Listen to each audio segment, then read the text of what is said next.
everyone, and welcome to Stacks of Questions, episode 3. Joining us tonight is my illustrious team captains. Morag Shaw is heading up the blue team, and Colin Lamont is heading up the red team. I am your presenter, Kimberly Jeans, and tonight we have got a fantastic challenge for you all, as well as our mystery surprise guest of the week. So thank you for tuning in. So our challenge this week is going to be a bug hunt. Our theme today is all going to be about open book assessments. So this suits us really well. So what Morag and Colin are going to have to do is they're going to create a section of code from the selected topic that comes up on our spinner, and it's going to contain 3 errors so that the code could be used to set a bug hunt challenge for pupils. So let's head across to our spinners and see what it picks this week. Okay, so let's have a little look and see what our level is. This week we're going for National 5, and our unit is software.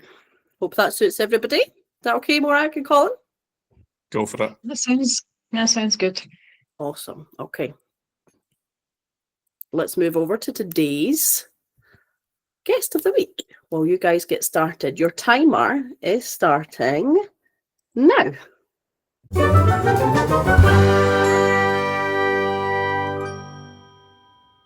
Okay, so tonight I have got one of my colleagues, Eoin Neal. He is the principal teacher of digital and a computer science teacher at BSlack Community High School in Midlothian. How are you tonight, Eoin? I'm good, yeah. It's lovely to see you. It's been a while. It has been a wee while, yeah. But it's good to be here. And yeah, looking forward to it. Awesome. So tonight we really want to focus on open book assessments, mainly obviously for National 5 and higher computer and science, looking at the assignment. So can you tell me a little bit about how you guys format the assignment at your school? So we generally will do the assignment round about February, March, kind of, your deadlines are end of March, and then we just do it in class time. So we just take across 7 or 8 yes. Or Yeah, so National 4 come 4 times a week. So generally speaking, when you kind of do the maths and distill it down, it's just short of 2 weeks. And then the higher come 6 periods. So round about a period within a week with an extra period to kind of do the wrap up kind of generally. You lose so much time, I think, at the start and the end, don't you? How do you find that it works doing that way? Because I in my school, I've always kind of encouraged them to do it in 2 blocks. We've always done it in a 4-hour and 2-hour block over 2 days.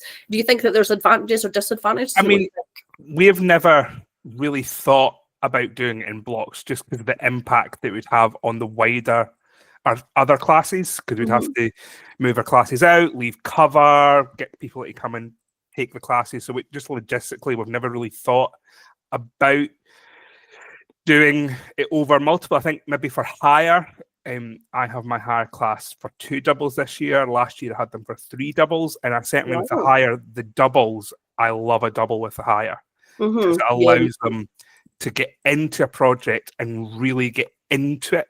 And my higher this year's class love a double period when I say, there's the task, go. And they're just spending the whole double period essentially coding. And that, I suppose, would make it easier for your assignment because you're kind of getting 3 big chunks at it, if you know what I mean. So for the National 5s and stuff, do you find it kind of difficult to make it that real sort of exam-style closed book? We treat it very much like an exam, so it's like hand over mobile phones. It's very, I don't know, it's like an exam. So how do you guys find... I would say that I don't devalue it because it is important as an assignment, but it is also very much an in-class task. The only difference is you can't ask me or your pal for help. Everything else is kind of, because it's open book, so they can look at anything that's in the Google Drive that they've done before. You can go and search the web as well, but try and discourage that because who knows what they could find. So I think with the National 5, the fact that it's a bit bitty is maybe a challenge, but I don't think it's too much of a That's really interesting. It's nice to speak to somebody who does it different to me, actually, so it's good to know. So you kind of touched in there a little bit of what I want to talk about with next, which is sort of like the preparation for open book assessments. You've talked a little bit about the Google Drive and stuff. So is there anything in particular you guys do to help your kids sort of set themselves up? So essentially all of our resources are online in Google Drive anyway, and all the tasks are there. For National 5 in particular, we have what I christened, and it's probably the wrong name, but cheat sheets. Okay. because Yeah. it's not really cheating, it's just help sheets. So we've got one for web, we've got one for CSS, one for Python, and when we did databases, one for SQL. And then slightly similar for higher, but with the higher content, particularly in web, it's a lot more difficult to actually go, yes, I can tell you what a float does, but I can't necessarily tell you what impact it's going to have on for that specific website. Yeah. But for like HTML forms, there's a help sheet. Bits of Python, we've got a help sheet. So they can go and look at that, and then they've got all their own programs and all their own resources as well that they can have a look at. Yeah. And how do you feel that your kids, do you think that they're quite good with that? Like, do you do a lot of prep of doing that sort of thing anyway, or? I kind of drum, particularly the National Fives, drum them in that if I've christened a task, I don't know, running total test scores, go and save the Python file as running total test scores. Yeah. Because when you come to the assignment and go, oh, there's a running total there. Oh, how do I do that? You can go back and look at your files, and there's something called running total test scores, and it's not called, Python file. Yeah, Apple's program or something. Yeah, really whatever. It's got a meaning behind it.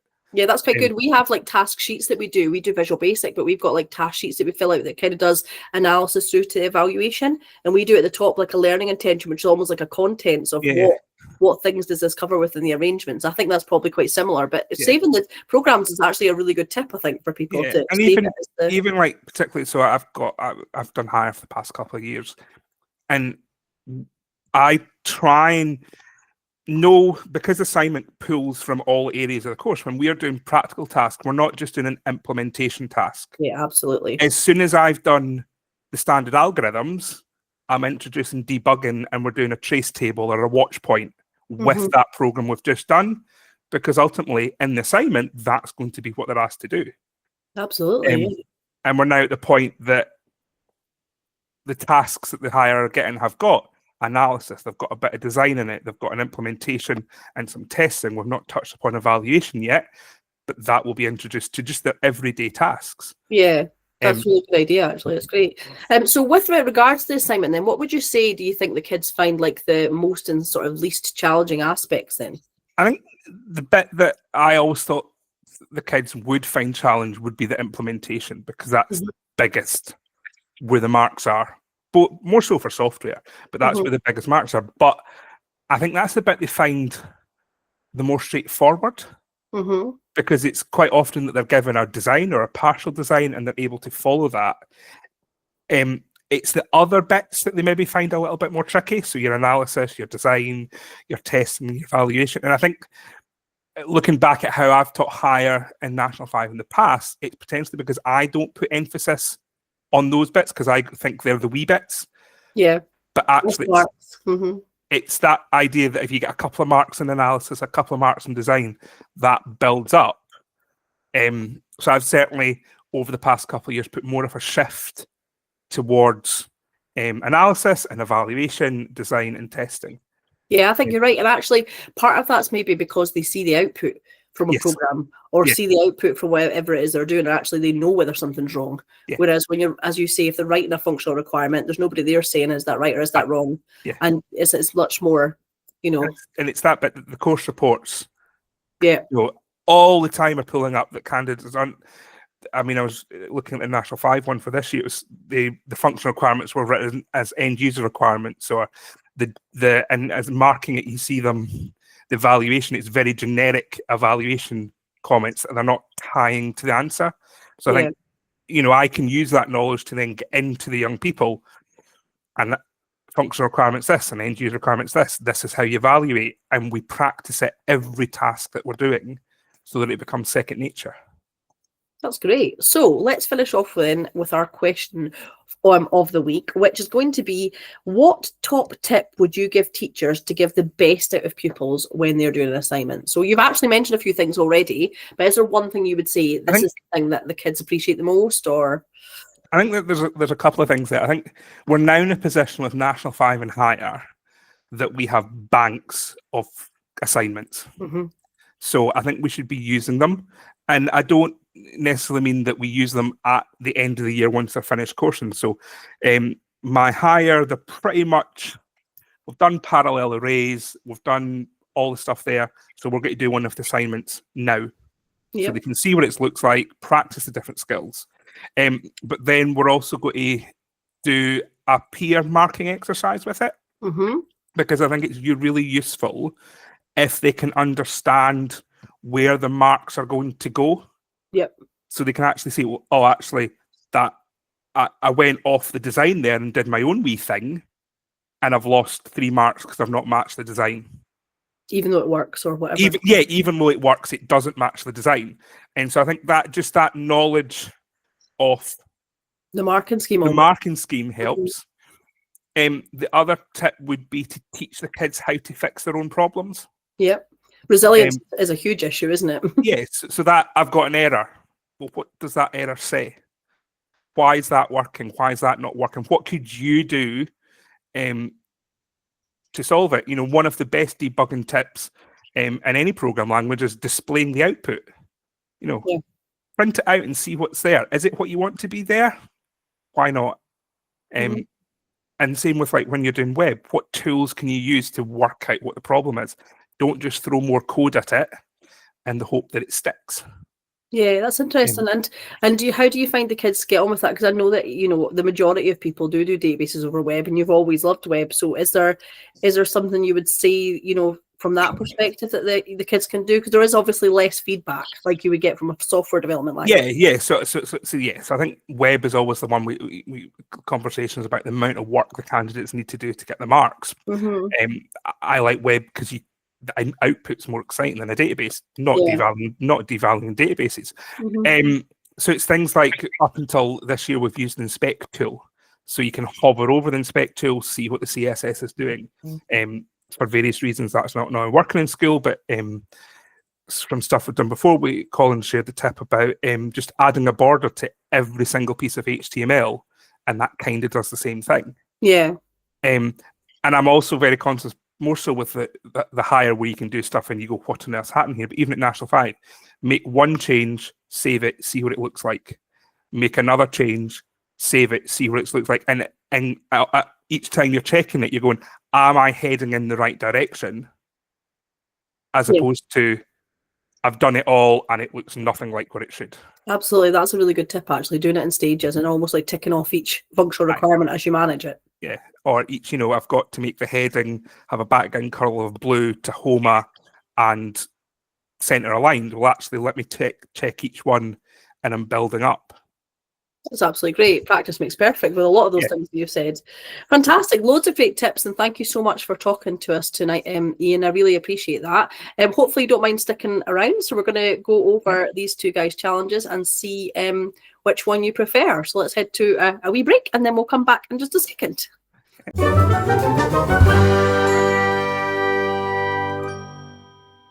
Okay, let's start off with the blue team. Morag, would you like to share with us what you've come up with?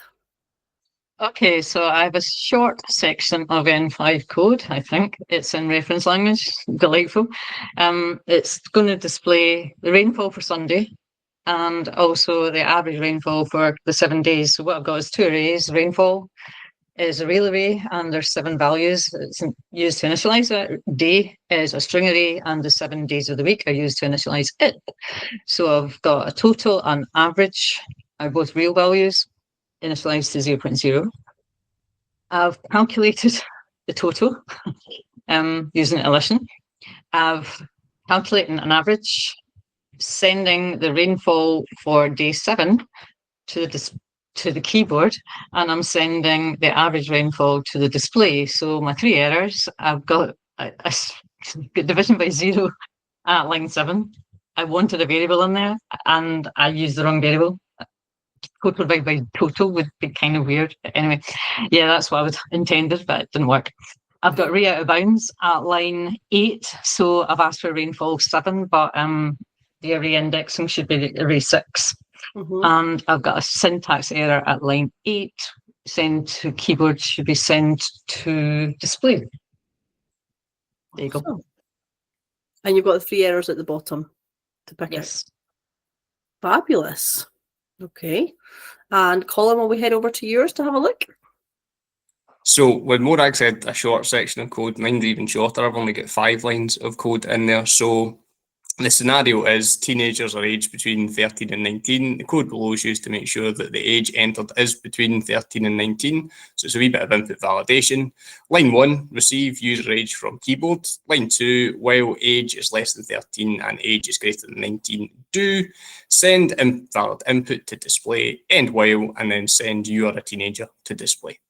So my 3 errors are that the variable names don't match up at line 1 and line 2. So line 1 uses user age, whereas line 2 uses age. Another error at line 2 is the logical operator. There's no such number that is less than 13 and more than 19 at the same time. So that should be an OR. And then the final error, the classic input validation error, where you don't actually ask them for the input within the loop. So they just get stuck. Great. So let's head over and see what Eoin thinks.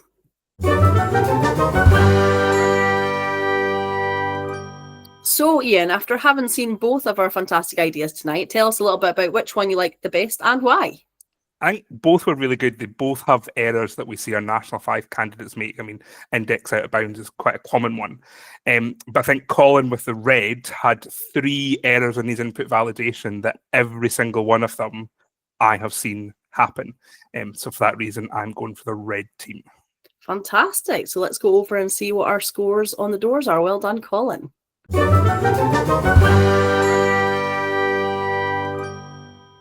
So for the end of episode 3, we have got Morag's team, the blue team, with 1 point, and Colin's team currently in the lead with 2 points. So it's all to play for next week when we head into episode 4.